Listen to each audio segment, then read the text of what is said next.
Number 5. The Pascagoula Abduction. Our first abduction story for you today is going to be an incident known as the Pascagoula Abduction. It happened in October 11th, 1973, when two friends were fishing on the Pascagoula River in Mississippi, hence the name. Charles Hickson and Calvin Parker claimed that day that they were abducted by aliens and have vivid memories of one of the most compelling alien abduction cases in history. According to Hickson and Parker's stories, they saw a blue light hovering above the riverbank while they were fishing. They decided to approach it. I guess I personally would not have. They claimed that they saw three short, gray, humanoid bipedal entities with gray, wrinkled, mottled skin and crab-like appendages. Sounds like those crab bad guys from Fallout 3, if anyone knows what I'm talking about. The beings levitated Hickson and Parker into their craft, where they were subjected to a quick extraterrestrial checkup, for lack of a better word. I bet being levitated was probably kind of fun once you get over the sheer cosmic horror that would come with being abducted. Hickson claims that his alien checkup lasted only about 20 minutes and mostly involved the gray crab alien sticking a probe right up his nose. Hickson and Parker were released back down to Earth, allegedly with all of their memories of the incident intact, which is a bit of a rarity in alien abduction cases, and swiftly reported it to the authorities, and an investigation was launched. The case quickly garnered national attention.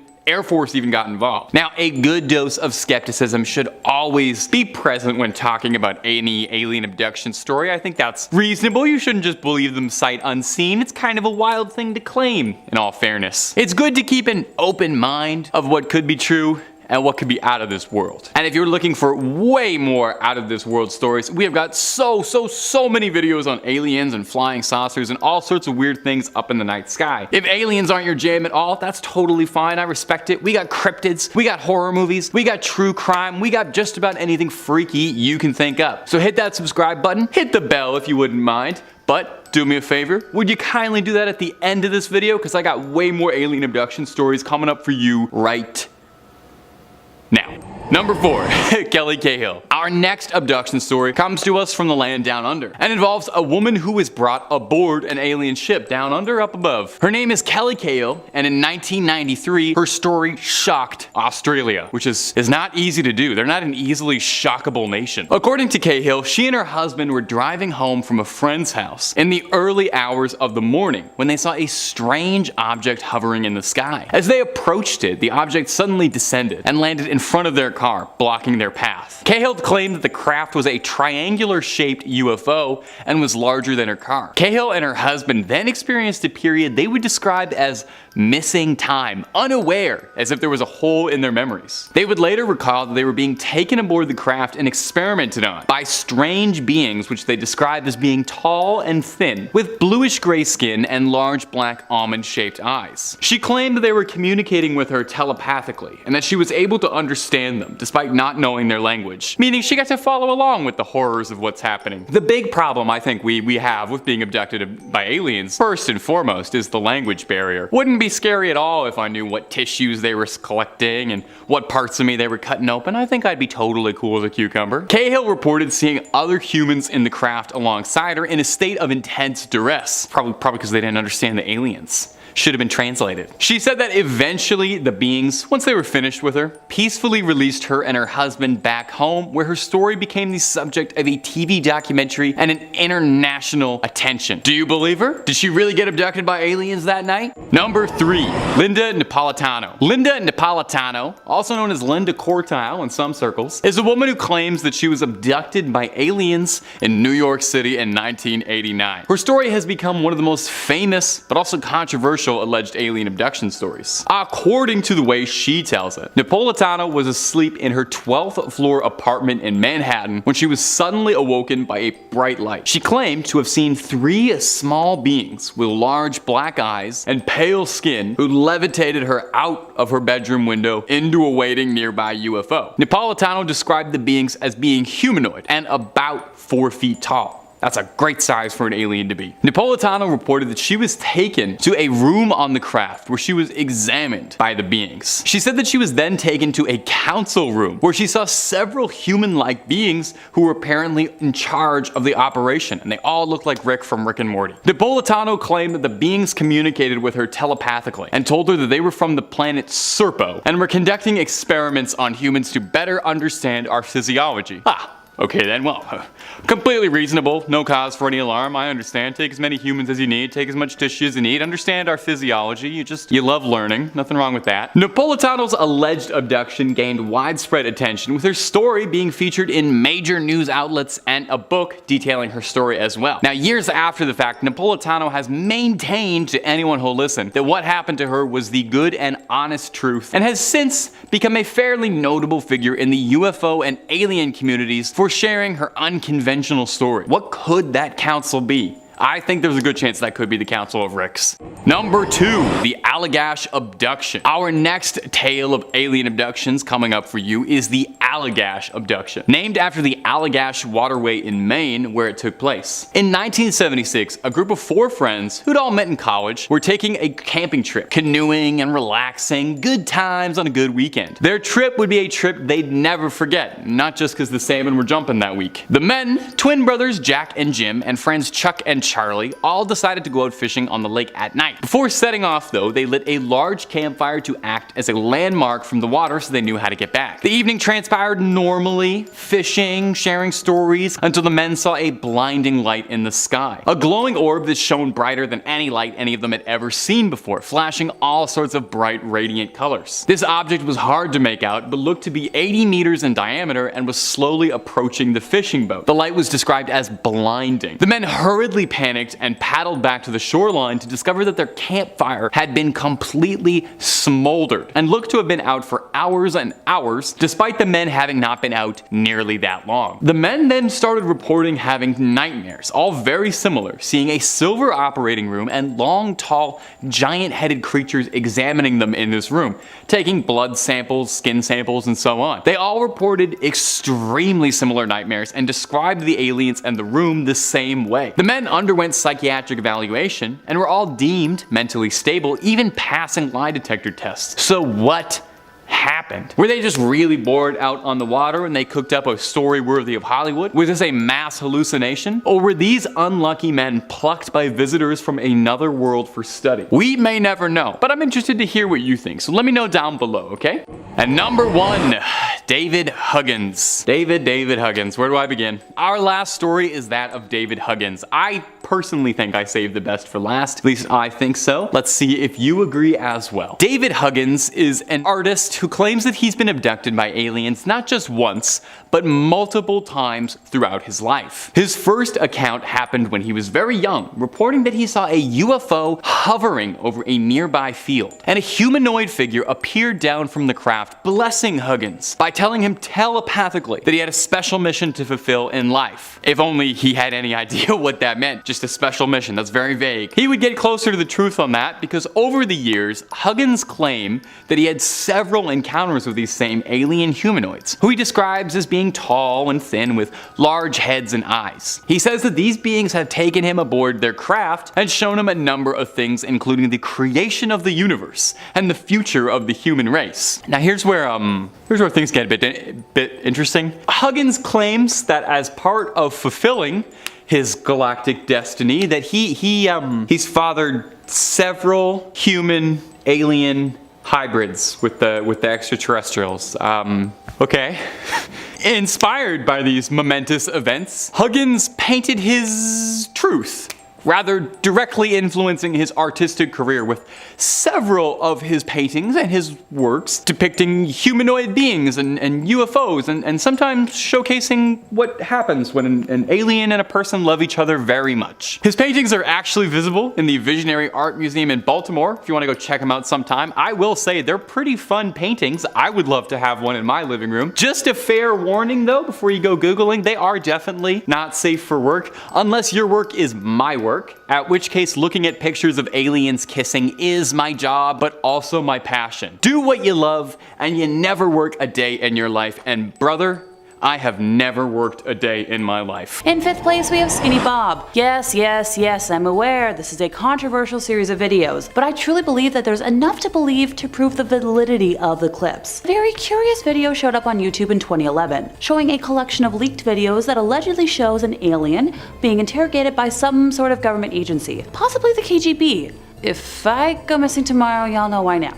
An alien that looks like a typical gray-type entity is shown being interviewed and examined, supposedly as part of some sort of diplomatic exchange. The creature is described as being from the Zeta Reticuli, star system, sent as part of an envoy to discuss matters of mutual concern. According to the videos, the aliens would be escorted by special officers and only meet with high-ranking officials.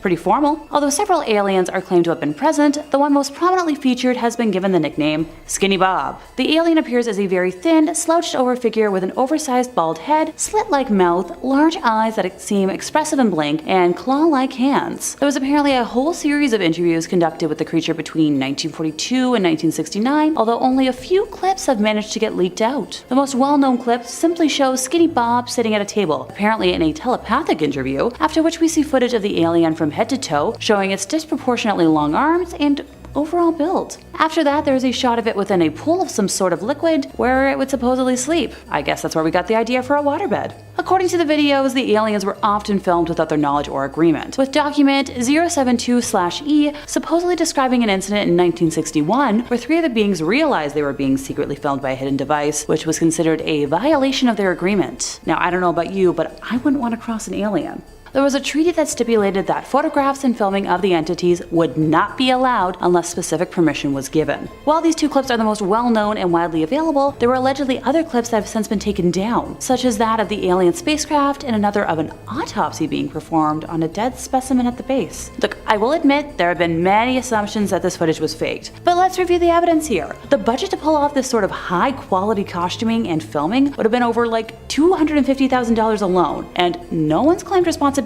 or tried to monetize the footage in any way. Now, this was in 2011 and now it's 2023. It's been a minute. If this was like a tie-in to a horror movie, somebody would have claimed it by now. Many CGI experts and those in the movie industry have studied the footage and most agree that if it is a fake, it is the work of a studio with a big budget. And as somebody who has worked on big budget movies, no studio is wasting that kind of cash for a hoax.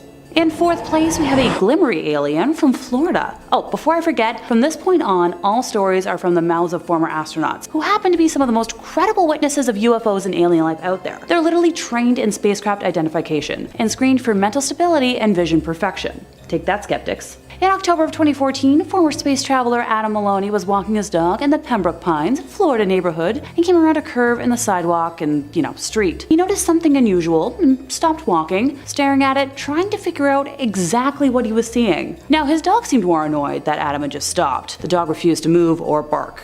I get it. Adam described seeing a figure around 30 feet from his spot in the area between the sidewalk and street. Not facing him, though. It was like skeletal thin, bony, around 6 feet tall with white or light grayish skin, no hair, and something bluish near the ear. He knew immediately it wasn't human when the creature sensed Adam staring, looked over its right shoulder, directly at him, and then looked down at the puppy. Then it suddenly started to run into the middle of the street and then down the next street into the next block. Its knees were apparently backwards, which I'm trying to picture right now, and that is so weird. As it ran, it began to gradually fade, like the edges were only part of what Adam could see. It was glimmering and fading until he just couldn't see it anymore. He never saw it again, but I wonder. In 3rd place, we have the tales of Edgar Mitchell. Edgar was an Apollo astronaut who passed away in 2018 at the age of 85, and he had many theories about aliens that he often shared with the public. He believed aliens are real and UFOs from extraterrestrials have visited us before, publicly stating that he thought there was a cover-up involving aliens and their visits to Earth. As the 6th man to walk on the moon and a NASA astronaut, his theories and beliefs were among the most credible of UFO believers. Not only was Edgar an astronaut, but he was also a test pilot for the Navy, had an MS in aeronautical engineering, and was awarded the Presidential Medal of Freedom in 1970. Take that for credibility. Part of his belief in alien life stemmed from experience he had returning to Earth from the moon, where he felt more connected with the universe than he had ever been before. Edgar has said publicly that he's 90% sure that many of the unidentified flying objects recorded since the 1940s belong to aliens from other planets. When he started speaking out in the 1990s, he said he was only then coming out with his knowledge because he didn't want to be labeled a UFO crank, and stood by his beliefs no matter how much he was criticized. And honestly, that's pretty credible, seeing as anyone who spoke before that, especially to do with Roswell, not a good reputation. In an interview in 1996, Edgar said that there were alien bodies at Roswell, but the government covered it up. In 1998, he called on Washington, D.C. to acknowledge publicly what it knew about alien life. He said he had witnesses he knew personally from intelligence agencies and the military who convinced him that the US government had been covering up UFOs for 50 years, including evidence from Roswell. In 2008, he was interviewed and spoke about how the Roswell crash was real and aliens had contacted humans multiple times. Interestingly enough, Edgar's beliefs were in line with those of Philip James Corso, who was chief of U.S. counterintelligence corporations in Rome in the 1940s and chief of the Pentagon's Foreign Technology Desk in the 1960s. He even wrote a book, The Day After Roswell, where he said that he moved alien artifacts from the Roswell crash, which were later reverse engineered to develop some of our more advanced technology. In an interview in 1996, Edgar said he had met with officials from 3 other countries who had personal encounters with aliens from other planets, not just secondhand information. The evidence of alien contact was strong and classified, including that extraterrestrials were giving technology to the US government. Hi, Canadian here. Can we get some of that too? In 2004, Edgar said that the government was studying alien bodies, but stopped sharing that information with presidents after John F. Kennedy. During a radio interview, he said that aliens were far more advanced than us, and we would have been gone a long time ago if they were hostile. Well, a witness doesn't really get much more credible than Edgar. In second place, we have a Canadian sighting. A former astronaut who would like to remain anonymous was glancing outdoors one day at the unfinished sunroom attached to his bedroom, which he described as having windows that were about 3 to 4 feet off the ground, wrapped around the room, providing a good view of the backyard of the home. Exactly what you want in a sunroom, honestly. He saw the bust of what people described as a mantid, describing it as a confusing sight, similar to an action figure. This being had a large muscular body with a head that was insect-like, with eyes that wrapped around its head, and its face ended in a point similar to that of a beak. The view he had was of its head slightly turned with the body facing him. The eyes were rounded near the front of the face and wrapped to the back and ended in a sharp point, protruding slightly, but not like a mantis, and were very black, similar to Vanta Black. The alien was around 5 feet in height, so not, super tall, so shorter than me. The suit he was wearing was black and shiny, with an indented texture, almost plastic looking, with a large round collar. The body looked approximately human, but the musculature was more rounded and not as defined, making it look more exaggerated and like a toy or a muscle suit. The head was dark with some orange tint on it near the back and a greenish tint near the beak. After a few seconds of eye contact, the window burst outwards and our narrator looked away for a split second, during which the entity disappeared. That same summer, most of those windows in that sunroom slowly burst, which is also really weird. As time went on, he became obsessed and terrified of gray alien, describing symptoms of extreme pareidolia, seeing big black eyes in almost everything and feeling terrified. In first place, we have a communion alien. Former space traveler Kevin Daniels grew up by the woods and at the age of around 6 years old had a terrifying experience. One afternoon, while playing in his backyard with his brother, he began hearing a very hard knocking sound coming from the side of the house. He looked at the house and saw nothing, and his brother continued playing. The sound hit the house again, and once again he looked and saw nothing. This horrendous sound hit the house for a third time, but this time Kevin felt the instinct to turn his head to the left, facing the garage by the woods. This is when he spotted a gray creature standing partly behind a tree right in front of the garage. He's described it as having an upside-down onion head with large slanted eyes, a small mouth, and nose. It then telepathically communicated directly into Kevin's head, but in a demonic-sounding voice. His brother noticed something was wrong with him and asked Kevin, what was wrong, but Kevin couldn't speak. He couldn't even get his legs to move, describing the fear like nothing he had ever experienced in his life. The alien began laughing demonically in his head, and he described it as deafening. When Kevin was finally able to scream and partially run, almost falling, he ran for the front door of the house, encountering his mother, who came running, obviously concerned, asking what was wrong. Kevin was crying hysterically and screaming, realizing that whatever this thing was, it was pure evil. His parents tried asking his brother what had happened, but the brother had no idea. Kevin described to his parents what he had seen and what had happened and begged them not to look, but the parents decided to, rightfully go out and investigate the tree in the garage area, finding nothing. Many years later, Kevin came across a book that had the exact picture of the gray alien on it, called Communion. After looking through the contents of the book, he knew then that others had seen the same creature he had, and that it was real and not just a figment of his imagination or heat stroke or anything like that. Number 5. The Uninvited House Guests. Our first tale of the day comes from a woman in South Australia who was having a boring and typical day, getting the cleaning done and just generally living her life, when she suddenly found that she was not alone and that there were strange creatures unlike anything she had ever seen in her home. This is her story in her own words. "I don't wish to give my name. I was a teacher in South Australia for many years. In 1976, I was hoovering my sitting room floor at about noon. Suddenly, I felt quite ill and thought I was going to be sick. So, I sat down on the sofa to see if the sick feeling would subside. I then saw that I was not alone. There were 3 strange little people standing alongside the sofa, just looking at me. I froze with fear, as I had never seen anything like them before, not even in films. 2 of them were short and fat, about 4 to 4.5 feet tall, with broad faces and enormous black eyes, but with only a hint of where a nose or mouth might have been, almost like a pencil drawing. They had wispy bits of brown hair at the back of their heads, and they were wearing brown shrouds or robes. These beings, I knew instinctively, were the workers. The other being was female, thin and about 5 feet tall. She wore a black shroud and had black wispy hair at the back of her head. Her face was very elongated, with huge, dark, piercing eyes. Like the others, there was just a hint of where a nose or mouth should have been. The thin one started to speak to me with her mind and told me I was to go with them. I said in my own mind that I would not go. Somehow, this telepathic communication seemed perfectly normal at the time, and I felt quite comfortable communicating like that. I was very frightened, but I could still communicate and understand. I was so frightened because it seemed they were pulling me away with their minds. I had to struggle to resist them. At one point, I remember falling down and trying to crawl towards the door. I must have fainted or something, because I have no memory from that point onwards. When my husband came home at the usual time, I realized that I had lost about 4 hours. I still have no explanation for this experience. Did this woman really do psychic battle with aliens in her living room? Or did she simply suffer some kind of temporary insanity that caused her to hallucinate and lose time? Regardless of the answer, the experience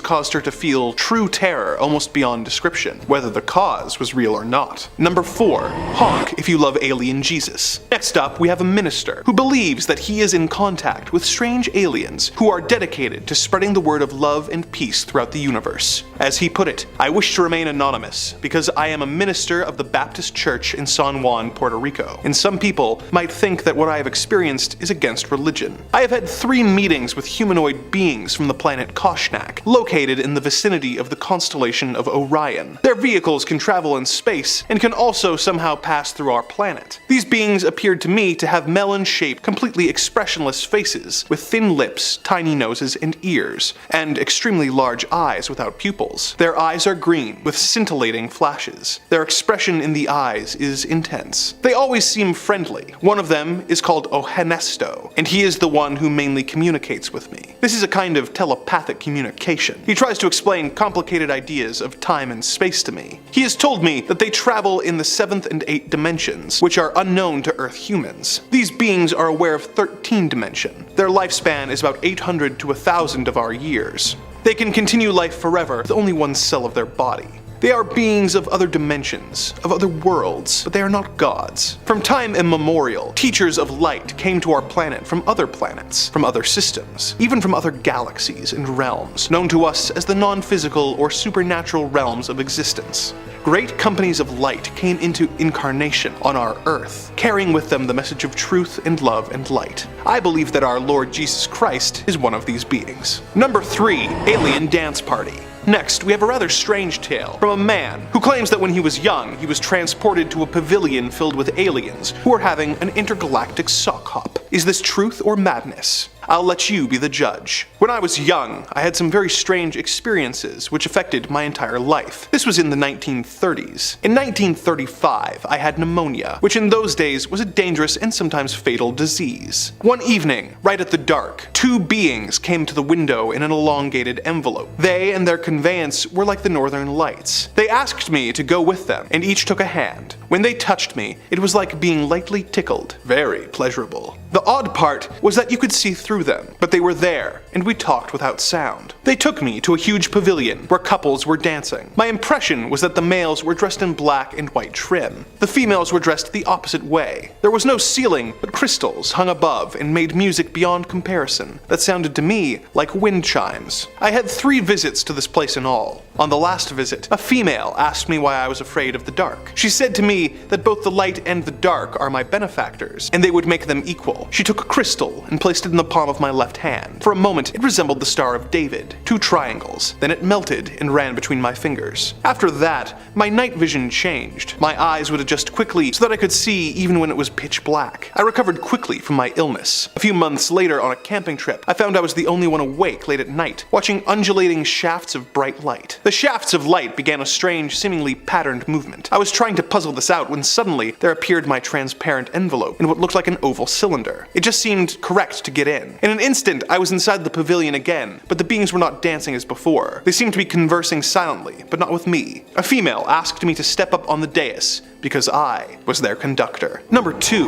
The Secrets of the Universe Revealed. This next story features a man who made the acquaintance of an alien race who taught him about the building blocks of our very universe, which was pretty cool of them. This is his story. I am a graphic designer with a good visual memory. What I saw was visually very vivid, but it doesn't make much sense. However, it may have been the most important thing that ever happened to me. In November 1980, my wife and I were driving north of Dundee when suddenly I saw a cerulean blue light pointing at our car from the sky. After that, I have a fragmented memory. We both have a fragmented memory of some bizarre events, but there are a lot of gaps. Basically, we somehow lost about an hour's time. I remember seeing a hairless, tall, man-like being in a blue robe. He was looking at us, inviting us aboard his craft telepathically. His costume struck me as absurd. He was the leader in a blue cape. The cape looked stupid, illogical. He was mentally luring us up to the spacecraft. Somehow, the next thing was, we were on board a ship of some kind, being examined, quite painlessly, by another being wearing a yellow robe with ruffled collar. Also, somehow completely absurd, incongruous. Suddenly, the examination process turned nasty. I felt my mind was being forcibly invaded. I had no control. My brain felt like there was a tunnel that goes through my mind to theirs. Our minds are connected. It could have been a tube or a tunnel of light, gray-brown. It was horrible. It pulled everything out of my head. There was a terrible sound, piercing, high-pitched. My thoughts had turned to goo, but I could see them visually. They had my mind, but I still had it too. Then it seemed as though I was okay again, but I felt completely different mentally. I can't explain this, but there's more to it than anyone knows. There's more to life, more to the world. There's more to everything than anybody knows. More dimensions than things coexisting. There are many more than 3 dimensions. Everywhere, it all works together. Everything coexists. I still can't explain all these thoughts, where they came from, and so on. Number 1. A UFO sighting. To end our compilation, I have selected a story of a UFO sighting. Not really much else to say about it. Let's dive in. My name is John Healy. At the time of making this officially transcribed statement, I was a detective with the Cleveland Police Department. I was also a U.S. Army reservist, training as a flight medic. The incident occurred when I was traveling on a helicopter with 3 other reservists on the evening of October 18th, 1973, about 10:30 p.m. We were halfway between Columbus and Cleveland, near Ashland, when the crew chief saw a red light on the horizon. He asked the pilot if there were any towers around there, and was told there were not. As we went along at an altitude of about 3,000 feet, the light seemed to be growing brighter and brighter. It appeared to be on a collision course with us. It kept coming right at us. The pilot had to put our helicopter into a power dive to avoid it. We were looking right through the windshield, watching this thing, and it damn near came to a stop right over us. It just hovered for a while. We all got a very good look at it. It had a steady red light on its prow. It was cigar-shaped. There were no wings on it. It made no noise, created no air turbulence, shining down out of aft end. It shone down and on us, and you could see a definite cone shape, the shape of the green light beam. I've seen aircraft from PT-I-9s up to C-5As, so I know an aircraft when I see one at night. But this thing scared the living hell right out of me. We contacted Mansfield Airport and told them we were almost in a collision with an unidentified flying object operating at 3,000 feet and 600 knots. Mansfield never acknowledged our broadcast. We tried to get a hold of Cleveland Airport and we couldn't until the object passed over us. It continued to the west, picked up speed, and we lost it over the horizon. We never saw it again. We talked about this sighting all the way back and we just couldn't dope it out. The thing didn't have wings, but at 3,000 feet, you have to have wings to stay aloft. It couldn't have been a dirigible or a Zeppelin because those things don't move at the speed this thing moved. Clandestine aircraft wouldn't operate at that speed at that low an altitude. All four of us filed official reports. In 5th place today, we have the footage the Pentagon refuses to release from Alaska. Between the dates of February 4th to the 12th of 2023, 4 different unidentified objects were shot down over Alaska, South Carolina, the Yukon, and the Great Lakes. While cockpit audio from F-16 pilots who shot down the UFOs over Lake Huron was released, a spokesman for the Pentagon has confirmed that the footage will not be released in the near future, being quoted directly saying, "I can tell you that there is not currently any images or video footage that we can release. The imagery remains classified, and I have not received any information as to the potential timeline on a change in classification."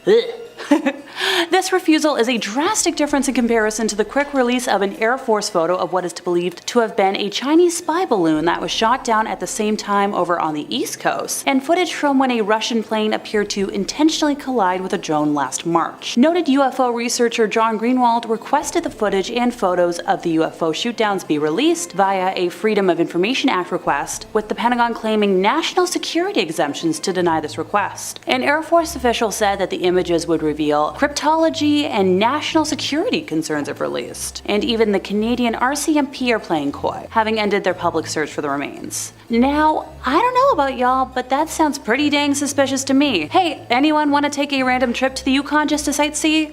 Totally not to recover UFO debris or anything suspicious. Number 4, the observatory. In 2007, astronomer Alberto Meyer, living in Busta Arezizo, Italy, and I butchered that pronunciation, made an incredible discovery, almost completely by accident, which is where most scientific progress gets made. He was adjusting the focus of his telescope when he spotted and tracked a UFO as it flew across the surface of the moon. Now the video shows the portions of the moon that he was focused on in close-up mode while tracking a solid black object as it flew over the surface of the moon. And look, I could just describe what is going on in this video, but I could also let you get your peepers on it and let you decide for yourself. They say a picture is worth 1,000 words, so here's roughly 24,000 words worth of context. Take yourself a look. Pretty weird, huh? That round black object is tracked as he catches just after it passing the Wallace crater, and yeah, this is how I'm learning that parts of the moon were named. I didn't know there was moon geography. It hovers and hesitates before making a sudden change of path at an exact 45-degree angle. Take your protractor out. The precision and control is what's giving people pause, you know? It seems to move as if it's being controlled, and with such mechanical dominance that it seems like it has to be something that's being intentionally driven, and not just a strange rock floating through the stars, or I'm gonna be honest, a bug crawling on the lens, which is what I thought it might be. Now, commenters on the video, because this thing went viral when it got posted, pointed out that the object does not decrease in size at all, suggesting that the object isn't close to the moon, and rules out the theory that this is a shadow on the surface of the moon from a large object overneath. I'm only capable of so much, I'm gonna be honest. The science stuff, that's kind of above my pay grade, but I can confirm and offer my speculation on when videos of UFOs look weird, and that's exactly what's going on here. So is this a UFO? Who is to say? Alrighty, in our 3rd place position, we have the Guy Hotel memo. It's the most requested document in the FBI's archives, right after the photo of Elvis and Nixon riding with an alien. The file has been checked out roughly 1 million times in the last 2 years alone. So far as KG cover-ups go, this one's fairly out in the open, but that doesn't make it any less invigorating. It's a single page, an unconfirmed report the FBI never even followed up on. The file in question? It's a memo dated back to March of 1950, authored by one Guy Hotel, who served as the director of the FBI field office in Washington, D.C., addressed to FBI Director J. Edgar Hoover. In the memo, Hotel was relaying a story seen by an Air Force pilot about something bizarre they had seen in New Mexico, right around the time of Roswell fever. The memo describes flying saucers, circular in shape with raised centers, approximately 50 feet in diameter. It goes on to say that inside each saucer was a flight crew, each occupied by 3 bodies of roughly human shape, but only 3 feet tall, and bandaged in a manner similar to the blackout suits used by speed flyers and test pilots. The memo goes on to claim that the crafts were found because an aircraft radar had interfered with the controlling mechanisms of the saucer, and concludes by saying, no further evaluation was ever attempted. It seems like it should be a significantly bigger deal than that, no? no further evaluation? That's fine. Someone in the Air Force claims that they saw a series of flying saucers, piloted by tiny men in shiny spacesuits not even 3 years after the Roswell incident, set New Mexico news stations ablaze. But hey, it's probably nothing. At least there's some comfort in knowing that the government has always behaved like this when it comes to investigating and reporting on possible UAP and UFO sightings. Now, admittedly, there's no footage or photography of the incident to speak of, and it's a bit more government-approved hearsay. Whatever was seen on that day could have been something huge, or it could have been bogus. I suppose we'll never know, but it is worth mentioning that Project Blue Book was launched not even 2 years later, investigating UFO sightings in the Air Force, so that's all I'm gonna say on the subject. Number 2, the Ryan Graves Report. Lieutenant Ryan Graves is a studied Air Force pilot. If you're a super big UFO enthusiast, you might even recognize the name. He's an FA-18 Super Hornet pilot who has flown the skies for 10 years and has seen countless UFOs in his time flying for the Navy, seeing all manner of things he couldn't explain. He spoke out saying, "These things would be out here all day. Keeping an aircraft in the air requires a significant amount of energy with the speeds we observed, and 12 hours in the air is about 11 hours longer than we'd expect." Now, one particular incident occurred in late 2014 when a Super Hornet pilot nearly crashed into one of these objects alongside Graves. Some of these objects were caught on plane camera, and we have got some of that footage for you here today. The pilot and his wingman were flying in tandem about 100 feet apart over the Atlantic East when something flew between them. Graves said that the object looked like a sphere encasing a cube. You know, regular shape a plane would be. The pilots were concerned because were these things a covert drone program or something suspicious and secretive, government officials would have at least warned them, since they had fighter jets flying around for fear of collision. This was the reason the Navy was concerned that perhaps there was more to investigate with this particular encounter of unexplained aerial phenomenon. What was truly unsettling the pilots, besides the fact that there was almost a huge safety crash error there, some of that's words, right? And that was that these crafts were accelerating to hypersonic speeds, and then they would stop and turn on a dime, which is not really something the human pilots are capable of, even our best and brightest, Sorry Goose and Maverick. So what did the pilots think they were dealing with? Graves spoke out, saying, "We have helicopters that can hover. We have aircraft that can fly at 30,000 feet and right at the surface, but combine all of that into one vehicle of some type with no jet engine, no exhaust plume. So what do we think, my goblins and my ghouls? This does definitely seem like something worth digging into, doesn't it? Definitely seems suspicious, to say the least." Finally, in first place, we have the 2004 series of spottings. On November 14th of 2004, Lieutenant Alex Dietrich was piloting her FA-18 Super Hornet when she observed an oblong object hovering over the water. It leapt into motion, skimming 500 to 1,000 feet over the waves at around 500 knots, and for those of us Canadian civilians, that's around 925 kilometers per hour. The fighter jet's onboard radar couldn't detect the object, but Alex's weapons system operator in the rear seat, who, her name's not public, witnessed it as well. Dietrich has quoted her recollection as, "We were trying to call out what we are seeing to each other and to make sure everybody else is seeing it. It's moving so erratically and so fast that our voices, our minds, and then our radio calls can't keep up with it." The majority of credible modern-day UFO sightings can be credited to those that work in the Air Force, and it should be noted that military pilots are trained at what they call REAS, short for reconnaissance, and referring more specifically in this case to the art of recognizing aircraft by their shapes, paint schemes, unit insignia, and more. On one of the other Super Hornets that launched behind Alex was Lieutenant Commander Chad Underwood, who was able to capture the object on an infrared camera. It was 40 feet long, round and smooth, and quickly received the nickname Tic Tac. Now, I'll let the footage that the US government has confirmed as authentic and unexplained speak for itself, since I know we have the clip handy. Around this time, starting on November 10th to be exact, Gary Voorhees, a petty officer on the USS Princeton guided missile cruiser, had been reporting apparitions on his radar screens in the same area, triple checking his equipment before he made his report, and being the main technician responsible for the equipment, along with having 6 years of Navy experience at the time. Voorhees described what he was seeing as impossible. In just seconds, an object had dropped to the waterline from 60,000 feet, hovered, and then zipped away at high velocity, making right-angle turns that were quoted as being confounding and defying gravity. Calm down, Wicked fans, I know what I said. The objects returned for the next week, with Voorhees quoted as saying, "I was able to see it on the horizon during the night and during the day, and it was definitely a glowing object. Could I tell you for 100% certainty what it was we were tracking? No. Now, footage of this event used to exist, with Gary being able to vividly describe his memories, but has since been completely scrubbed from the internet. Now, where have I heard that before? I'm just gonna call this first sighting or series of sightings February 2023. February was quite a month for unidentified flying objects, and I wanted to start this list off with these sightings because of how recent they are. They may not be as definitive or weird as some of the other sightings on this list, but these were pretty high-profile stories, and it's always far more interesting when the government is involved in these things. Just adds another layer of credibility to it. Not that the government doesn't lie or withhold information about things, I think we all know that that happens, but the fact that it's being reported on so heavily means it's pretty big news. So, the story here is that several mysterious high-altitude objects were shot down in February of 2023 over various airspaces. We had objects being spotted in Canada, United States, Latin America, China, Eastern Europe.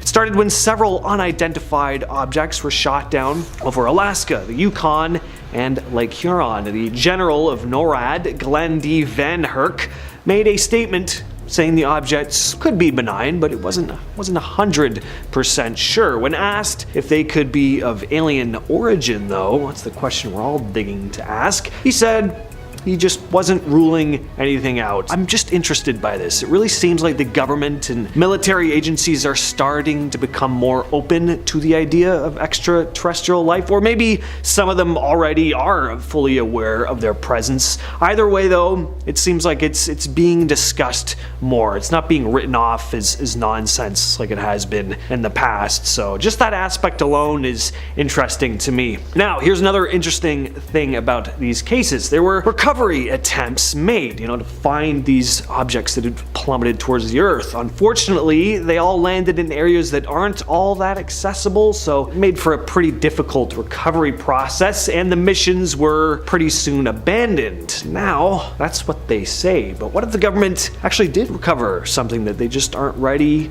or even willing to show us? Could be the case. You never know. Next up, we have the Oumuamua. Oumuamua, it's a hard word to say. I'm gonna try not to say it too many times on here. Old news with this one, right? It's that weird cylindrical object that was spotted flying through space. It's definitely been talked about plenty of times, including on this channel, I'm sure, but it's a recent article dated March 7th of this year that I'm referring to here. So, like I said before, I think when the government, military, or academics get involved with UFO type stories, it just makes it far more interesting to me. Not that I'd totally disregard some farmer in Ohio saying he was probed by a little gray, bug-eyed alien, but I don't know. People like attention sometimes. In a recent article written by Sean Kirkpatrick, head of the Pentagon's AARO, or All Domain Anomaly Resolution Office, which specializes in unidentified flying objects, and a Harvard professor named Avi Loeb,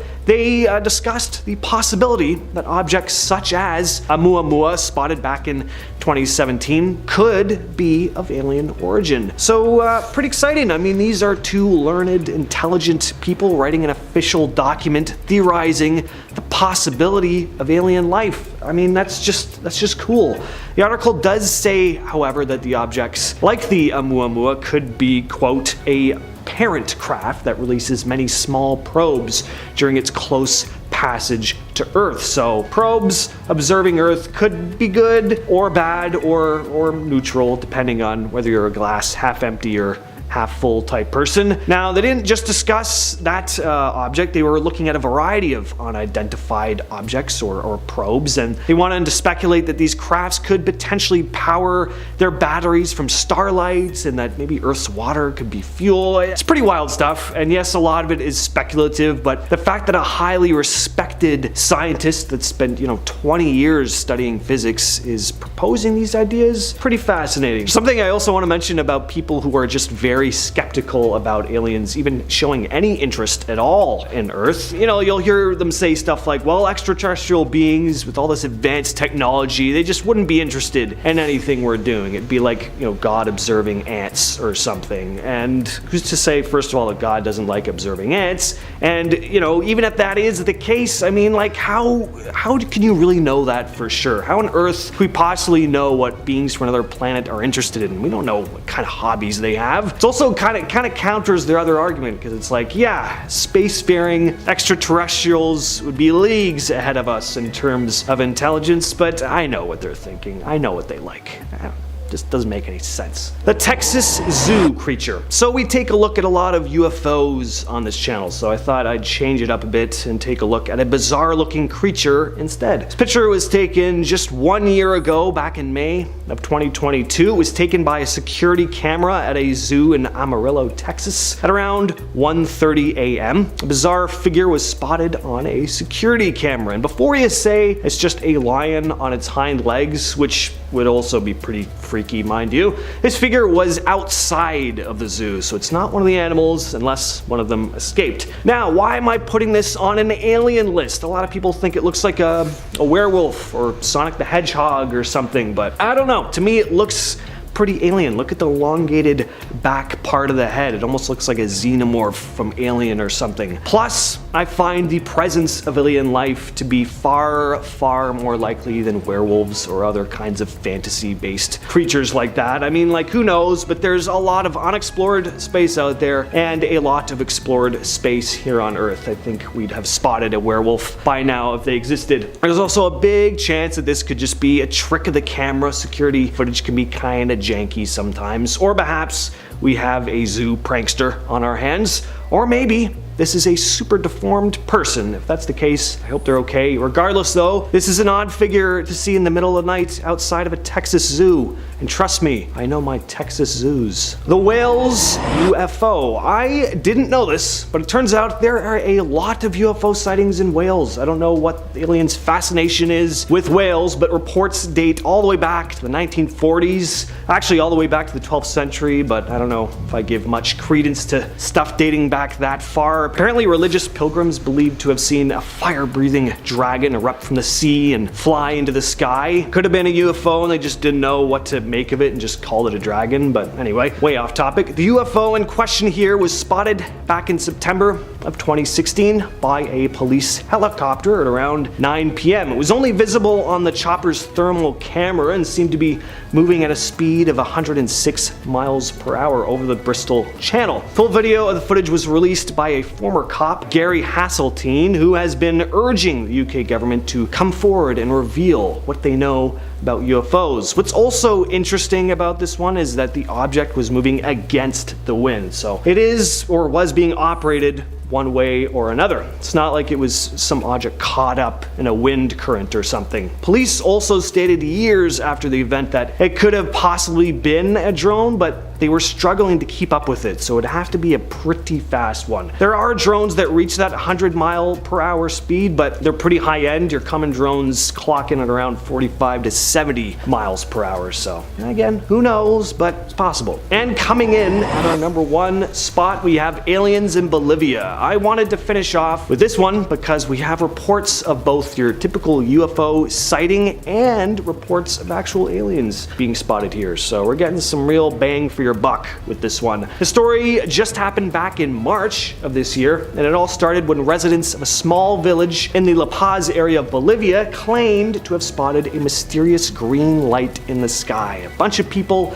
pulled out their phones and started filming. They were in absolute awe and said it looked to be some kind of alien spacecraft. And then 2 days later, little people were spotted running around the town at night. One villager named Rita Marquez reported to news outlets describing the creatures as little, almost like goblins, and is quoted saying they were miniature beings, like those little people who appear to children. And it felt like something creepy was happening, like they were welcoming their friends, you know? Now, I'm not sure exactly what she means by that, but it's definitely odd. This bizarre situation all culminated with several residents claiming to have found one of the small creatures curled up dead in a gutter one morning, the body of which soon vanished. So we clearly have a lot going on here. Weird lights in the sky, possibly even an aircraft spotted, little beings running around the streets at night, a dead one, unfortunately. It's all pretty weird, and sure, it's possible it's just a hoax or even maybe mass hysteria, but there's also a good chance that it isn't. I love stories like this where there are multiple witnesses. Again, it adds another layer of credibility to the whole thing, because obviously it's a lot harder to organize a hoax and get multiple people involved. People talk, you know, they let secrets out. Another interesting thing about this one is that authorities did get involved and told the villagers to kind of stay hushed about the whole incident, so maybe they just thought everyone was nuts and didn't want to spread misinformation, but perhaps there is something going on here that they need to cover up for one reason or another. Either way though, something happened. Are they among us? We may soon find out. Number 5. The Navy pilots. Since the release of the UAP documents, the new nomenclature, UFO fever has been in the air more than ever since Roswell. We've got open confirmation that the US government, the Pentagon, is researching actively the possibility of alien craft outright. That's the craziest thing that's ever happened in my life. In September 2019, Navy spokesperson Joe Gradisher confirmed that 3 recently released videos by the military contain evidence of unidentified aerial phenomenon. Like, that's it. This is the Navy, the government pointing to a video and going, yeah, that's an unidentified flying object that we don't know about. They're not saying it's a weather balloon. They're not saying it's stars. They're not outright saying it's an alien, but they're certainly implying it. The Navy agreed that they would confirm the sightings this time because pilots encounter bizarre sightings all the time, but are usually too concerned to report the sightings because of the stigma attached to previous theories about what may or may not be in those videos. Put gently, it means that the Navy felt like they had to comment on this thing so that pilots would feel comfortable admitting that maybe they're seeing UFOs without feeling like a tinfoil hat wearing conspiracist. The videos in question include reports from the STARS Academy of Arts and Sciences, released from 2017 to 2018. They feature long, oblong shaped objects captured with infrared that appear in the Earth's atmosphere before rapidly disappearing from view. Now, really interestingly here is these aren't the only pill-shaped cylindrical UFOs that have been spotted recently. There were 2 videos from 2015 that came out, and before that there was a Navy case involving these in 2004, and even on the rest of this list you'll see a cylindrical cigar-shaped UFO in a sighting from the 40s. So this sort of thing does happen a lot. Now, the purpose of the Navy investigating all this stuff, it's more focused on safety hazard and threats of national security, but hey, at the same time, they may not be willing to talk about it so brazenly, but they definitely are checking just a little bit to make sure they are aliens. But they definitely know more than they're letting on. This footage released only makes up a tiny fraction of what the US Navy and other service branches encounter. One pilot, Lieutenant Graves, claims that in his 10 years flying for the Navy, he thinks he's probably encountered, I don't know, thousands of UFOs in his time. Those are his words. Now, who is to say how many of those might just actually be unidentified flying objects, birds, scouts, drones, whatever, but who's to say how many of them really were alien craft from outside the planet? And my friends, if you're looking to educate yourself on the matter of extraterrestrials, UAPs, UFOs, well, you've got to know by now Top 5 Scary is the place to be. I see the viewer stats in the videos. You goblins love when we talk about aliens. Well, if you want to keep loving them, click on through. We've got more unexplained sightings in the sky than the CIA. And if you want them delivered hot and fresh, you can subscribe and get them before anybody else. Number 4. Chiles Whitted case. The Chiles Whitted encounter is one of the most recognized UFO encounters in American history for how surprisingly credible it seems. It happened shortly after the Roswell incident, when UFO fever was hot on everybody's minds in the States, and it was showing. The sighting occurred in the morning hours of one July 24th, 1948. The 2 pilots, one Clarence Chiles and John Whitted, were flying approximately 5,000 feet above Montgomery, Alabama on a clear, normal night. Flight was going well, nothing too exciting, but at around 2:45 in the morning, Chiles saw something peculiar. He noticed a dull red glowing light above and ahead of the aircraft, and it wasn't even remotely near Christmas, so it wasn't Rudolph leading the sleigh. He told Whitted that it must be a new type of army jet that was flying in front of them that neither of them had ever seen. They wanted to get a better look at it, and in a matter of seconds, well, they would, when the object flew past the right side of their plane and pulled up with a tremendous burst of flame protruding from its rear, and it zoomed upwards and onwards into the clouds. The 2 pilots described the object looking like a flying cigar with a cylindrical chassis and 2 decks and windows. Besides the 2 pilots, one passenger on the flight, one C.L. McKelvey, insisted that during his flight he saw a bright streak of red flashing lights by one of his windows. Now, Chiles and Whitted were obviously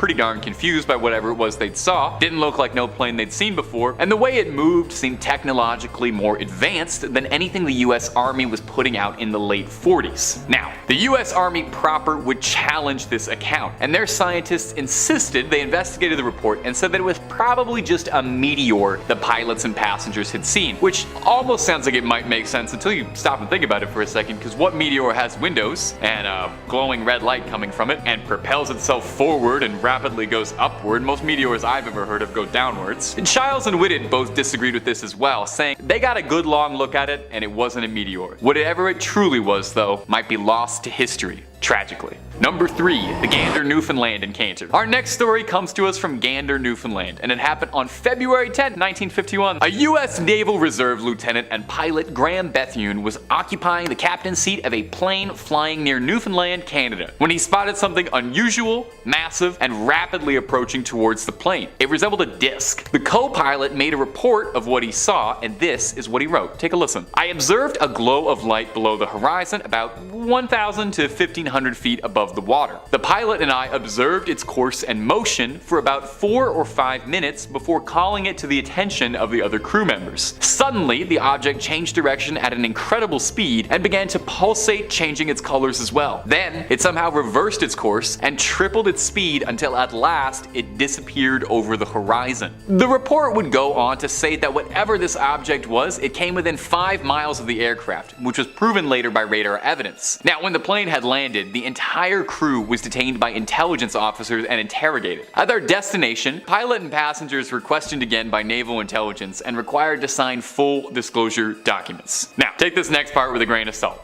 Okay? Because I only found one source on this. But apparently a CIA scientist confidentially interviewed the pilot, and during their interrogation, he showed him a photo of a disc-like object that looked extremely similar to the one they had seen flying over the Atlantic. However, during the interviews, no Navy, Air Force, or CIA men would ever answer any questions related to extraterrestrials. No one would say the word alien, no one was saying UFO, nothing like that. They were trying very hard to downplay that. So what was it then? Because it sounds incredibly suspicious that the interviewers had a photo of something that looked similar to it and weren't saying the word alien at all. Number 2, November 1986 Japanese Airlines flight. Our next one comes to us from a pair of Japanese pilots. In November 1986, Japanese Airlines Flight 1628 was heading over Alaska. Captain Kenju Terauchi and a crew of 2 others were on a flight making routine cargo deliveries to France. Captain Terauchi saw something that caught his attention when he saw blinding lights flashing off at the left and the right of the plane. Now, initially he didn't think too much of it. He thought, hey, maybe these are just US fighter jets zipping around. As his plane furthered forward, he realized that the object was flying ahead of him was of the unidentified variety, a UFO, if you will. Terauchi said that it looked like 2 spaceships had stopped in front of their faces, shooting off lights. "The inside cockpit shined brightly, and I felt warm in the face,"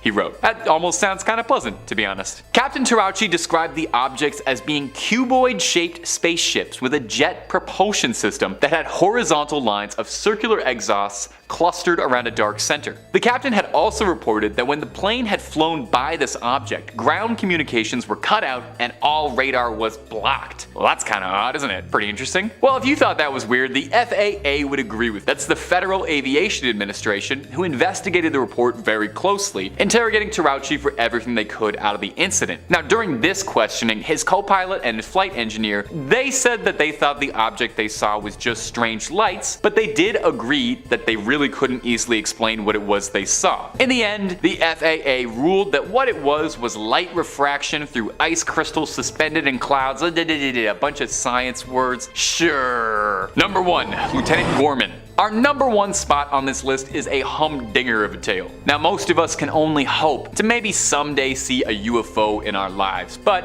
I mean, maybe if you were like me and you watched Star Wars way too many times and you still ask the hairdressers to get your hair cut like Luke Skywalker, not like anybody I know. Maybe you dream of flying an X-Wing through the stars, dodging lasers, getting into a cool alien dogfight. It's a shame none of us can claim we've done that, except, George Gorman of the North Dakota National Guard. I don't think anyone would expect there to be anything exciting happening in North Dakota, but one of the best UFO encounters in American history did. Let's take a little listen and learn about it. It was 1948, a year after the New Mexico Roswell incident, while people were still hyper-focused on little gray men and flying saucers. Lieutenant Gorman was flying a fighter jet solo around the skies above Fargo when he saw what he thought was an aircraft around 500 feet below him. He radioed his tower, but the operator told him that there weren't any other planes to be around and that it was a suspicious vehicle. So Gorman told the tower back he was going to investigate the situation and flew in within 1,000 yards to try and positively ID the subject. Gorman said it looked to be about 6 to 8 inches, clear white and completely round without fuzz at the edges, and it was blinking on and off. As I approached, the light suddenly became steady and pulled into a sharp left bank. I thought it was making a pass at the tower. Gorman then said he thought the light charged at him. He didn't want to be the first pilot to crash into a UFO, so he readied himself to avoid it, but found the object suddenly shot straight upwards in the air, directly above him, and then disappearing into the clouds. Gorman tried his best to pull up to follow along, but his plane went into a stall while he was trailing it, and the entity had vanished. Back at the air tower, 2 traffic controllers reported they also saw a light flying above the airstrip they couldn't explain, and weren't present on any flight logs. Gorman was questioned about what he saw, and he said he was convinced that it wasn't just a light, that it moved too naturally, that it moved like it was reacting to his movements, as if it was playing a game with him. He said there was thought and precision behind all its maneuvers. We should ask it what it thought about all of that if Gorman was moving too naturally, reacting to all of that. Number 5. Strange things in the skies. Now, I know I talked about this in a previous video, and if you're a really good Top 5 Scary fan, maybe you'll recognize some of these. But since I aired that last video, way more weird stuff has happened, so it only seems fitting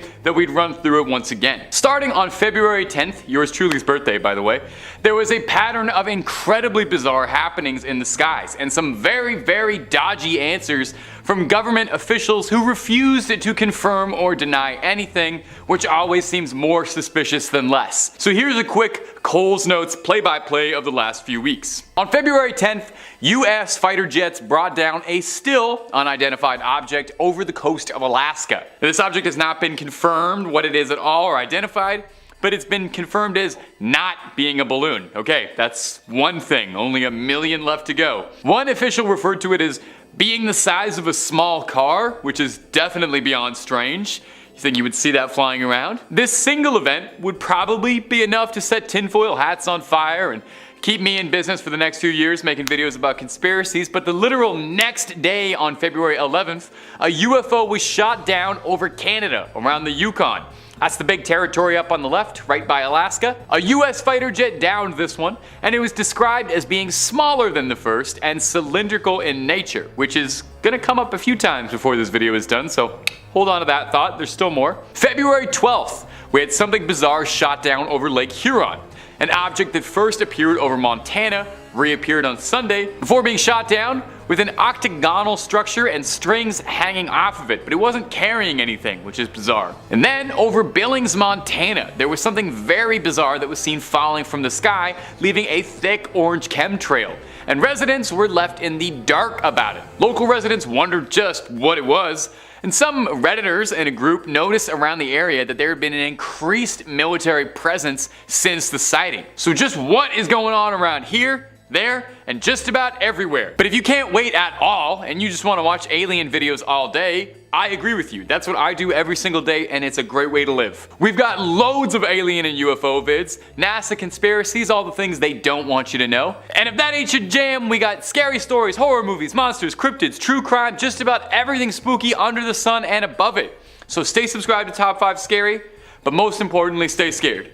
And keep watching this video, because I got way more weird stuff coming up for you. Number 4, the Tom DeLonge sighting. If you're a UFO enthusiast, then you know that one of the leading names in UFO research and discovery right now is Tom DeLonge, the nasally voiced frontman for pop punk project Blink-182. And if you didn't know that, now you do.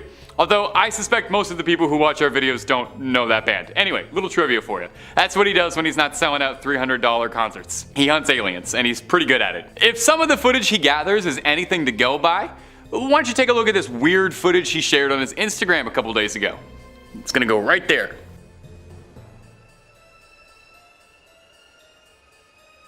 Pretty Pretty darn weird, huh? If that isn't one of the most clear, close encounters I've ever seen, I'm not sure what is. You can practically like trace the outline of the flying saucer. It looks like the platonic flying saucer, like the one we all imagine when we close our eyes. I can almost see the little green man inside. On his Instagram, DeLong wrote this caption: "Enjoy.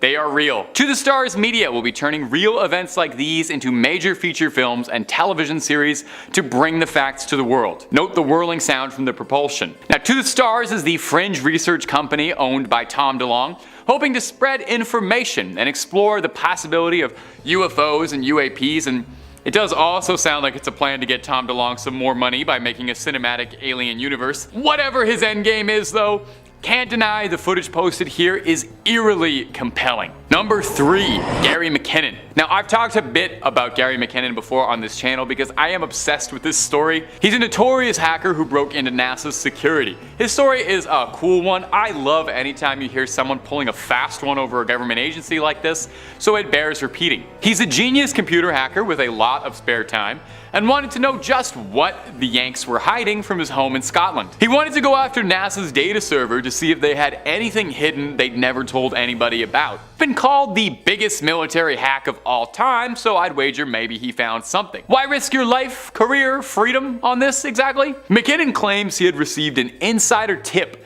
that the US had reverse engineered technology from UFOs, free energy. In his own words, he said, "This should not be kept hidden from the public when pensioners can't even pay their fuel bills. And it's just like a bonus if you get some alien stuff on the side." So what did he find? McKinnon claims in his searching he saw images of aircraft that did not resemble any he had ever seen in his life. One in particular he describes as looking like a massive cigar-shaped craft floating over the northern hemisphere that did not look man-made. He said he was in shock looking at the image and didn't think to take a photo. Well, there's those cylindrical shaped crafts again. I told you to keep thinking about them, and keep thinking about them again because they're going to show up one more time before this video is done. Well, that wasn't the only exciting thing he found. He also found something called the Disclosure Project, a 400-page document outlining testimonials from government agents across multiple branches of service recording sightings of unidentified objects, but that wasn't even the meal ticket. The real jewel was a document of a non-terrestrial officer's sheet. A spreadsheet listing the name of NASA agents to be transferred to new ships or serve on board space stations, but McKinnon noted that none of the names of the vessels existed in any database. Now, I don't know how much you know about the US government, but they absolutely love it when you poke holes in their important security, triply so if you do it from the comfort of your bedroom in a country away. The US tried their level best to extradite McKinnon, but were prevented by the Crown from serving out a 70-year sentence. McKinnon's doing well. He recently took to the UFO subreddit to answer questions from fans and true believers. There wasn't a whole lot of new information, but it's just nice to know he hasn't been shoved into a black van somewhere. Number 2, the Navy and their pilots, Navy pilots. In September 2019, Navy spokesperson Joe Gradisher spoke out on 3 recently released videos by the Army that contained evidence of unexplained aerial phenomena. The Navy agreed that just this once, they would be willing to talk about something weird they'd seen and recorded because pilots are reportedly encountering bizarre things every day and feel just too uncomfortable to report it. One pilot in particular, Ryan Graves, who's a 10-year vet,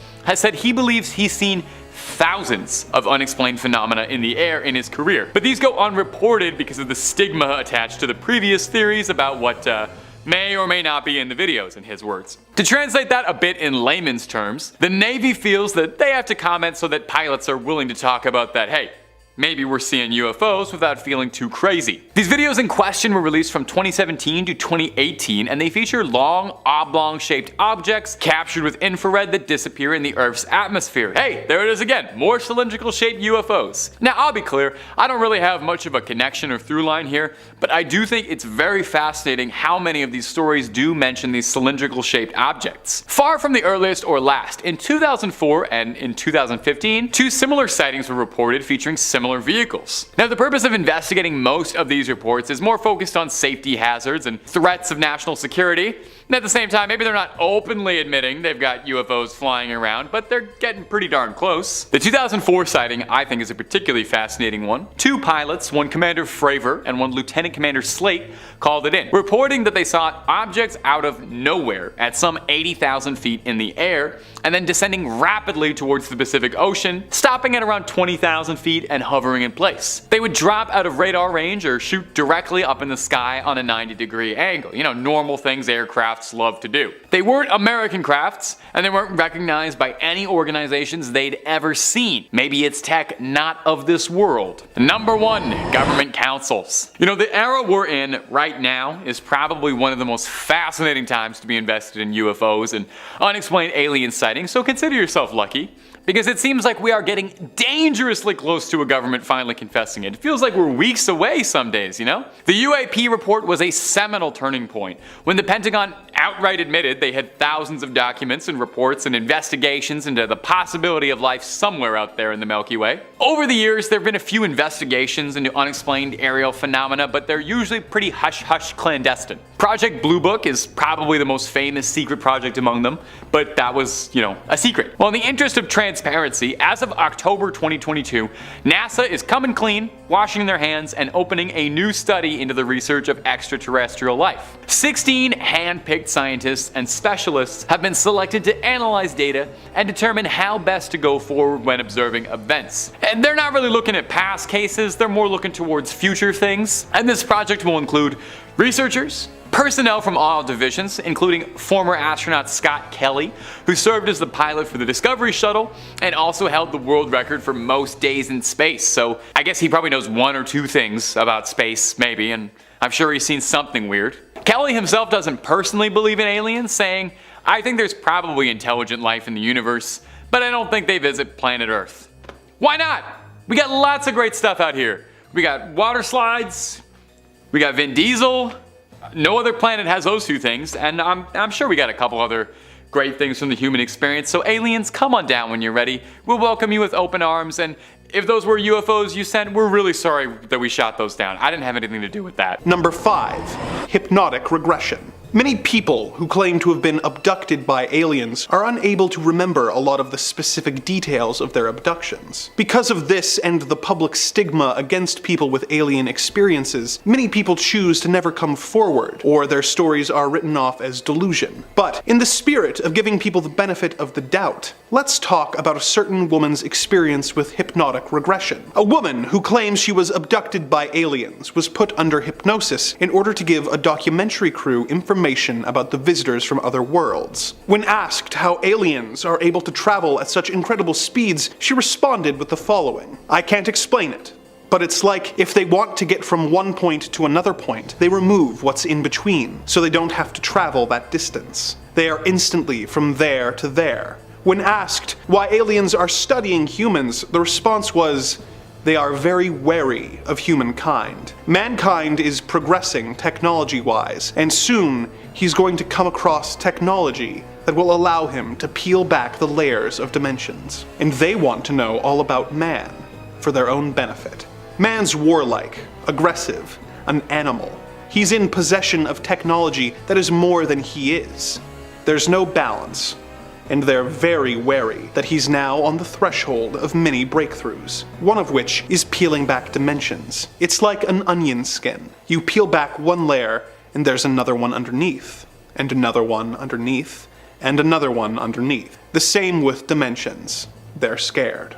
Do aliens really study humanity out of a fear of what we will do once we discover interdimensional travel? And if so, how do they feel about all the UFOs we have apparently shot down? What do species historically do with groups that they are afraid of? What fate awaits the human race at the hands of these interplanetary visitors? Number 4. Sam the Sandown Clown. Our next story comes from the January-February edition of the British UFO Research Association Journal and concerns an anonymous man going by the alias of Mr. Y, who claims that one October night in the year 1970, he was driving to visit a friend when he saw something hovering over the swamp to his right. It was a huge UFO with several different multicolored orb-like lights brightly illuminating the craft. He got out of his vehicle to observe the craft for a moment and then continued on his way. He looked out his window and realized that the craft was now following him, its lights spinning. Mr. Y got to his friend's house and the friend was amazed at the guests that had followed him there before disappearing into a nearby tree line. For years, Mr. Y would see the red orbs following him from time to time, watching him and stalking him. Doubting that anyone would believe him, he kept these encounters to himself until 1973, when his 7-year-old daughter Faye and her friend were playing near Lake Common Road when they heard an eerie wailing sound. They followed the sound to a nearby meadow, and the wailing stopped. They walked over a small bridge when suddenly a blue-gloved hand with 3 fingers appeared from under the bridge. They looked in the small river and saw a strange figure standing in the middle holding a book. He was described as being 7 feet tall and without a neck. He was wearing an odd and tattered costume consisting of a green tunic with a red collar, white pants, and a pointed hat with a black ball on top and 2 antennae. He had a pale white face, lips that never moved, red hair, and triangle holes for eyes. The children watched in shock as the figure hobbled over to a strange metal hut. Not long after, they saw the figure again as he wailed, and then spoke into a microphone asking if they were still there. He then communicated by writing in his book, saying that his name was Sam. They asked if he was a man, and he said no. They asked if he was a ghost, and he said, "Well, not really, but in a way I am."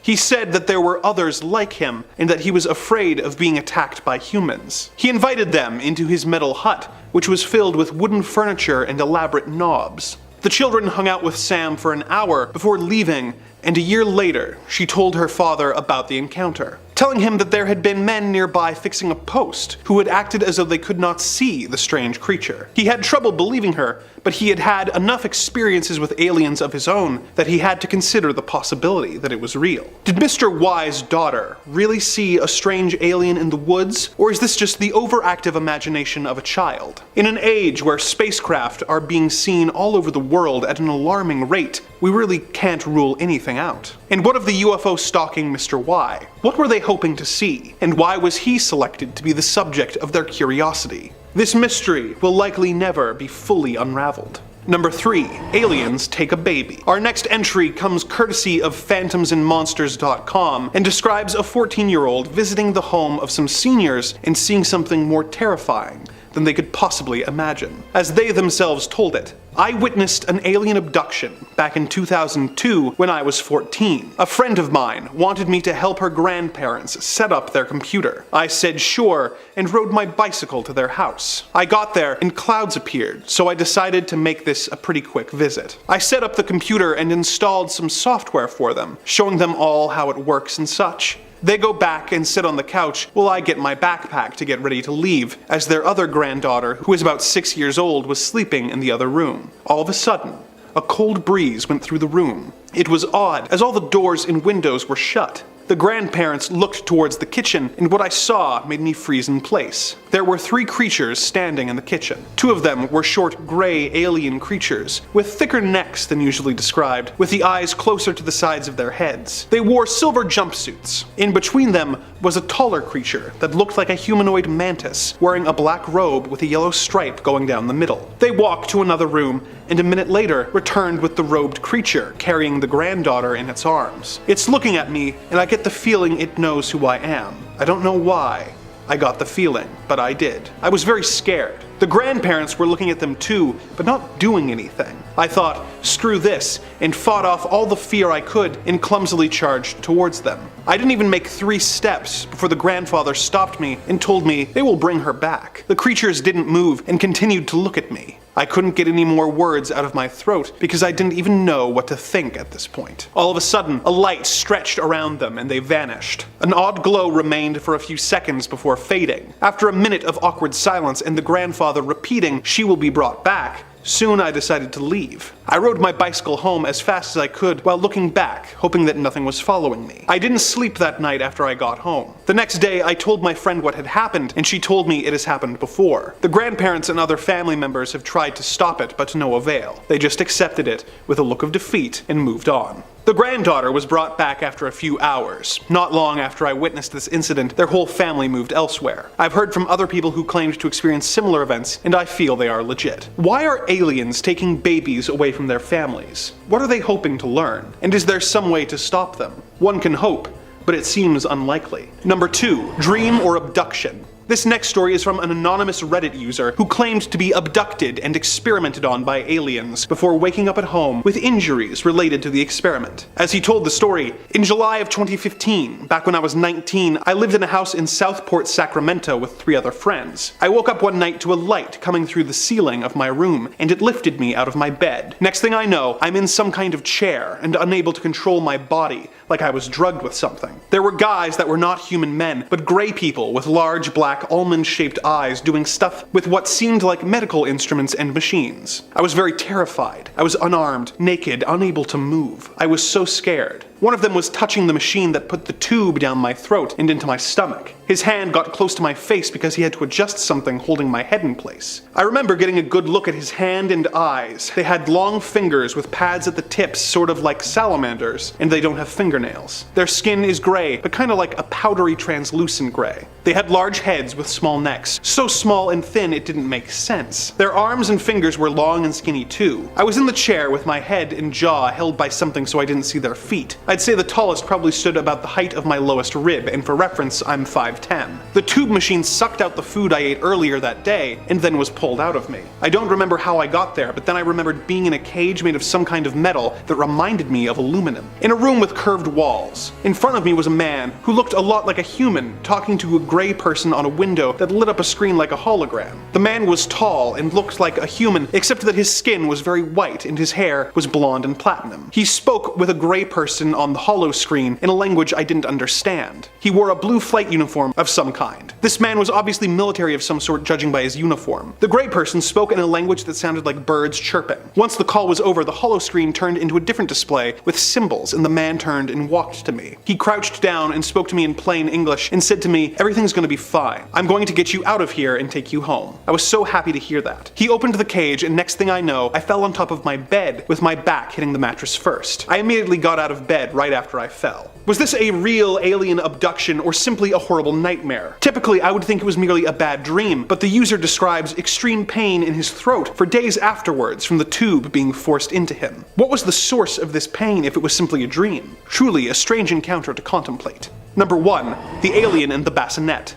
Our final story is another from phantomsandmonsters.com about a woman who was asleep in bed next to her baby's bassinet before waking up and seeing something that would make any mother panic. The following is an excerpt from her account. "I turned over on my side, facing the bassinet, and noticed a bright light coming in between the window blinds. I thought out loud, is it morning already? The light was coming in between the blinds and it was so bright, but the rest of the room was dark. There was also a bright light on the wall next to the window, and I looked up to see where the light was coming from. To my horror, just above the bassinet was an alien's gray face. It was just the head, no upper body, legs, or arms. The head was dark in color, very round, ending in a pointed chin, and there was a small slit for a mouth. The nostrils were small, but the eyes were large and almond-shaped and very shiny black. It had some sort of glass lamp on the top of its head. The light on the wall was projected from the lamp. Then I noticed that the being was looking down at my baby daughter. Oh my god, I couldn't speak. My heart started pounding so hard that I started trembling uncontrollably. It saw me and realized I was looking at it. The being moved towards me and I started screaming and swinging my arms. I remember that I screamed out loud for it to leave. It floated from its original position above the bassinet to just above my face. I remember seeing this light blue fog build up in front of my face, and then in a dreamlike manner, I heard a cooing sound similar to mourning doves. I had the feeling that whoever was talking to me was stern and was telling me that it was for our own good. The woman then describes waking up with a sore spot on her head and the alien being gone without a trace. She insists it was not a dream and that she really saw an alien creature that she believes will one day return. For her sake, let us hope it was simply a dream. Number 5. The Barney and Betty Hill incident. The case of Barney and Betty Hill has puzzled UFO enthusiasts for generations, generations and is considered one of the most well-documented, well-discussed UFO abduction stories, and also President Obama's favorite. He's making a documentary on it. In 1961, a young couple, Betty and Barney Hill, were driving home through New Hampshire when they saw a bright light flying through the sky. 2 hours later, they found themselves back in their driveway without knowing what had happened, confused, shocked, and afraid. The couple claimed that they traveled to a star system 39 light years from Earth, Zeta Reticuli. Before this point, there weren't really many widespread stories of abductions in the United States, so this story caught on wildly. As they were driving home, the couple noticed something bright in the sky. Feeling dizzy and drowsy, the two of them found themselves asleep and waking up in their driveway, completely lost as to how they got there. When they'd awoken, Betty was convinced that they'd experienced a close encounter and went to Air Force to report their sightings. They would spend the next 2 years explaining their case to various government officials and medical professionals. Mr. Barney Hill would go on to recount to a psychiatrist that he was having nightmarish, repetitive dreams. He would recall these creatures with slanted eyes and gray skins that took them on board and experimented on them by taking samples of their flesh and hair. The two underwent hypnosis therapy from a licensed psychologist in a hopes to uncover what they could have experienced and repressed. And shockingly, Betty Hill was able to draw a map of the stars seemingly from memory, a planet orbiting Zeta Reticuli. The map was nearly spot on, a near perfect recreation of the stars surrounding the actual solar system. This event would end up leading to the Air Force launching Project Blue Book, the clandestine program to research UFO and abduction stories and investigate just what's out there. And if you're looking for more UFO content, even stuff on Project Blue Book, we've got all of that and then some. Come take a look through at all the declassified files, stories of abductions, sightings, close encounters, and way more. So stay subscribed, stay scared, but more importantly, stay watching this video. I worked hard on it. We got lots more abduction stories coming up for you in just a second. Number 4, Terrell Copeland. For some, too many abduction stories come from a disreputable source, you know? Well, our next story comes from a former United States Marine, Terrell Copeland, a man who'd seen the brink and back and had never been shook like this before in his life. Pop those ears open and take a listen. Copeland reported this in 2007. He was living in his Virginia apartment when he saw an orb of white light across the street and hovering in the air, some 300 meters above the ground and changing colors rapidly. Now, Terrell had the same reaction most people like you and I might have seeing a glowing, colorful disco ball in the sky, and he thought, well, that's kind of weird, something's wrong. So he recorded it, posted footage online, and claims this is where his life took a dark turn. He was taking a nap in his apartment, and he said it sounded as if someone was breaking in. He called out into the darkness, asking who was invading his space, and he saw the doorknob move and heard scratching at his door. He grabbed a firearm that he kept in his apartment and went to go ready it, but found himself completely frozen, unable to move no matter how bad he wanted to. He claims he heard a voice that spoke to him, internally, as if it was his own thoughts, saying, "You don't need to do that. We won't harm you." I'm pretty sure if I heard that from inside my head, I would leap out my window just to be safe and take my chances somersaulting down the road because I'm probably safer there. Now, doctors thought this incident was sleep paralysis, a condition in which one can experience vivid auditory and visual hallucinations during a period of insomnia and even freeze up. But Copeland would complain of hours missing that he couldn't remember. He said there was a span of about 4 hours over the course of 2 nights that he couldn't remember a single second of. So Copeland began to keep notes and sketches of his memories as he started to have these blocked memories resurfacing. He claimed that he saw a person with an elongated skull and pitch black eyes, and said he had a vivid memory of standing on a balcony waving at a cylinder-shaped ship. On a positive note for all of this, Copeland says that he doesn't believe this incident has haunted him, but feels that it's made him a better person and asking more questions, and it's definitely given him a story to tell at parties. Number 3, Frederick Valentich. Frederick Valentich was an Australian pilot. He was well trained, and he was an avid enthusiast of UFOs and extraterrestrials. Lucky for him, he might have seen one. Sadly for him, it was the last time anyone saw him. It was 1978, and Frederick disappeared over his 125 nautical mile training flight over the Australian mainland. While at 4,500 feet in the air, Valentich reported that there was an unidentifiable craft following behind him. Melbourne Flight Services insisted that there wasn't any other aircraft in the space with him, but Frederick replied back, "No, there's something on my tail." He described it as glowing with 4 repeating bright lights and rushing past him. Valentich said it was shiny, metallic, and chrome, and he was on radio with air control for 5 minutes before he started mysteriously experiencing engine trouble. The flight controller asked him again what was following him. Valentich responded, "It's hovering and it is not an aircraft." And this was the last thing anyone ever heard from Frederick Valentine. Authorities were completely unable to recover his craft, and after an intense search, threw their shoulders up at a loss. A local farmer alleged that he had seen a strange flying object in the sky the same day as Valentine's disappearance. The farmer went on to explain that he claims he saw the plane attached